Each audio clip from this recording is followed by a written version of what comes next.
Friends, ఇప్పుడైతే update ప్రకారం అయితే పౌరాస్త్ర టాస్క్ అయితే జరిగిందంట. నిన్న అప్డేట్లో కొన్ని చెప్పుకున్నాము. పౌరాస్త్ర టాస్క్ జరిగితే దాంట్లో తనుజ వెళ్ళిందంట. ఎవరిని పౌరాస్త్ర ఎవరికి అవసరం లేదు, ఎవరిని తొలగించాలనుకుంటున్నాం అంటే రాముని తొలగించిందంట. భరణి గారు వెళ్ళేమో తనుజని తీసేశారంట. దివ్య వెళ్ళి కళ్యాణి తీసిందంట. రాము వెళ్ళి దివ్యాన్ని తీసాడంట. ఇక మిగిలింది ఎవరు? ఇమ్మానులే కదా. ఇమ్మానుయల్కి పౌరాస్త్ర వచ్చింది. అయితే పౌరాస్త్ర పవర్స్ ఎక్కడ ఉపయోగిస్తారంటే ఎలిమినేషన్ జోన్లో ఇమ్మానుయల్కి దగ్గర ఇద్దరిని పెడతారు. అక్కడ ఇద్దరిని పెట్టి ఎవరికి ఉపయోగిస్తావు అని అంటే ఇక్కడ డేంజర్ జోన్లో సుమన్, రీతు, ఫ్లోరా ఉన్నారు. ఇక్కడ ఏం చేస్తారంటే ఫ్లోరాని ఎలిమినేట్ చేసేసారు. ఓటింగ్ లేదు, ఎందుకంటే కంటెంట్ ఏం లేదు. సుమన్ ద్వారా కానీ ఫ్లోరా ద్వారా కానీ కంటెంట్ ఏం లేదు. సైలెంట్గా కూర్చుంటున్నారు. ఆట ఆడితే ఆడతారు, లేదంటే లేదు. కాబట్టి ఫ్లోరాని ఇప్పటి వరకు ఉంచడమే గొప్ప. 5 వారాల వరకు ఫ్లోరాని కొంచెం అస్సాం టెక్నిక్స్ ఎలిమినేటెడ్ అయితే చేసేసారు. ఫ్లోరా కంప్లీట్ అయిపోయింది, వెళ్ళిపోయింది కూడా అంట.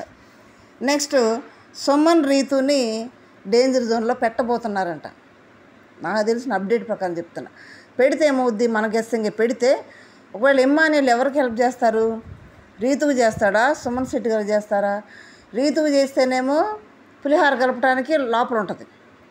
సుమన్ శెట్టి చేస్తేనేమో రీతు వెళ్ళిపోద్ది, పులిహార ఉండదు. అయితే వైల్డ్ కార్డ్స్ వస్తున్నారు. వైల్డ్ కార్డ్స్లో ఇంకా చక్కని అమ్మాయిలు వస్తున్నారు.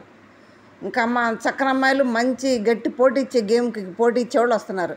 మరి వాళ్ళు వస్తున్నారు కదా అని మరి ఇమ్మానుయల్ ఏమైనా రీతుని తీసేస్తారా అనేది ఆలోచన. రీతు మీరు చిన్న గెస్సింగ్ చేయండి. రీతుకి పౌరాస్త్ర ఉపయోగిస్తారా, ఇమ్మానుయల్ సుమన్ శెట్టికి ఉపయోగిస్తారా?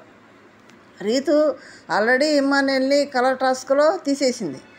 అక్కడ మోసం చేసింది ఇమ్మానుయల్ని, ఏడ్చాడు కూడా. మరి అదే దృష్టిలో పెట్టుకొని ఇప్పుడు రీతుని తీయకుండా సుమన్ శెట్టికి హెల్ప్ చేస్తాడా ఇమ్మానుయల్? అయితే చిన్న కామెంట్ చేయండి. ఇప్పుడైతే పౌరాస్త్ర ఇమ్మానుయల్కి వచ్చింది.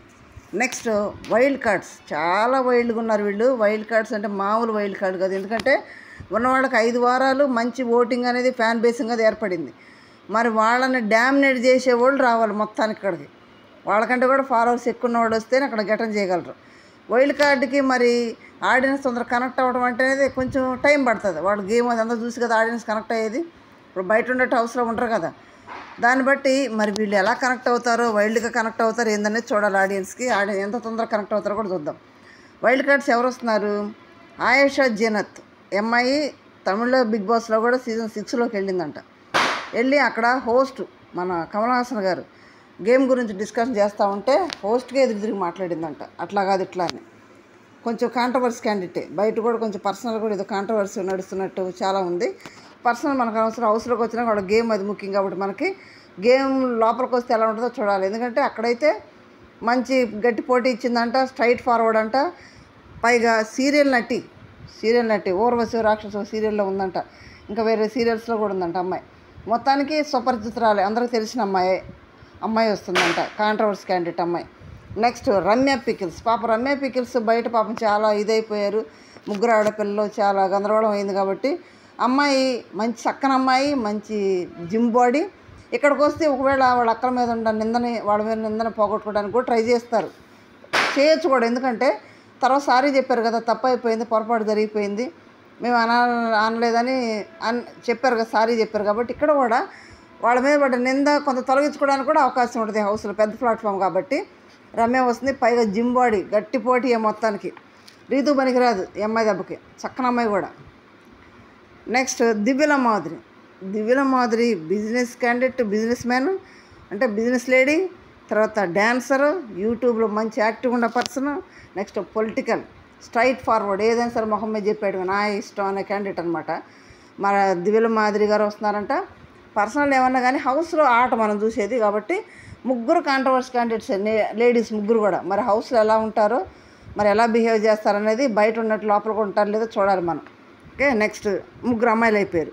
అబ్బాయిలు శ్రీనివాస్ సాయి, ఇతను సుమంత్ నటించిన గోల్కొండ స్కూలు ఉంది కదా, ఆ సినిమాలో వైల్డ్గా ఉండే స్టూడెంట్ అంట, మాటను గర్వంగా ఉండే స్టూడెంట్ అంట అబ్బాయి వస్తున్నాడు అంటే. ఈ అబ్బాయి వెబ్ సిరీస్ కూడా చేశాడంట. దాంట్లో ప్రియాంక జైన్ ఉంది కదా, శివు లవరు, అమ్మాయి హీరోయిన్గా నటించిందంట. కానీ పెద్ద గుర్తింపు ఏమి రాలేదంట. ఆయన అబ్బాయి వస్తున్నాడంట, మంచి బాడీ, మంచి పిల్లాడే.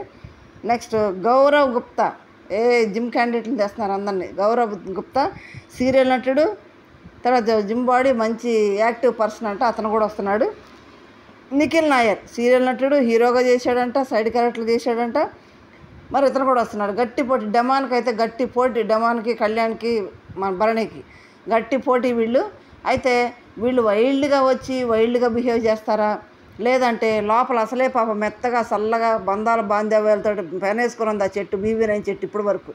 మరి ఆ చెట్టులో దూరిపోయి వీళ్ళు కూడా మేము ఒక బంధం అవుతాం, మేము ఒక కొమ్మన అవుతాం, ఒక రెమ్మన అవుతాం అంటారా, లేదంటే వైల్డ్గా బిహేవ్ చేసేసి ఆ బంధాన్ని చెదరగొట్టేస్తారనేది మనం చూడాల్సి ఉంటుంది. మరి మీరు వీళ్ళల్లో ఎవరెవరికి ఇష్టమైన క్యాండిడేట్స్ ఉన్నారో ఒక చిన్న కామెంట్ చేయండి. ఇప్పుడు పవరాస్లో కూడా ఎవరికి ఉపయోగిస్తారు, సుమన్ శెట్టి గారు ఉపయోగిస్తారా, రీతుకు ఉపయోగిస్తారా ఎమ్మెల్యే అనేది చిన్న కామెంట్ రూపంలో తెలియజేయండి. లైక్ చేయండి, షేర్ చేసి సబ్స్క్రైబ్ చేయండి. Thank you.